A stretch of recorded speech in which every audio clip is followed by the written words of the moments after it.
Hello, so welcome back to my channel. So today I'm going to be reviewing this design right here. So as you can see, I just want to say a few things regarding this design. So I did use acrylic color first to draw on this wave butterfly before placing on the beads using acrylic, sorry, not acrylic, using fabric glue. So I'm going to say that I do recommend this design. If you want to go for this, just make sure that you either using the sequin or the acrylic, because as you can see right here, most of this is falling off. Meanwhile, I have another design. I use sequin and fabric glue and it still stays on to it's still very strong on. But here the base was stiff a little bit because I did use acrylic color. So if you're using acrylic color, it's gonna make the base tiny bit stiff.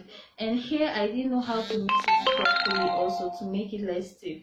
So using the fabric glue and the sequin on the stiff base made it a bit difficult for the sequin to just stay on, so most of it kept falling off. All right, so either sketch the drawing you want to go for or this butterfly design you want to go for. First sketch it and then fill it up with the sequin and outline it with the sequin, or use acrylic color. Go for an acrylic color design. So but if you must go for the both at once like I did here, just make sure you stitch it on. All right, if you stitch it on, then it's gonna stay perfectly. But if you don't stitch it on, it's not gonna, the area won't be able to absorb the fabric glue properly so that the sequence stays on put.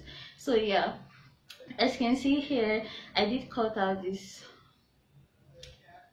As you can see here, I did cut out this part because I wanted to use it for something else, as I no longer will wear this out because it got slacky and all of that. But I do love this design and I do recommend it. Just make sure you use either of the materials or either of the styles. So yeah, that's it for this. So I'm gonna see you guys in my upcoming video, which is on Monday, and make sure you subscribe if you haven't and comment if you don't comment. All right, so bye bye.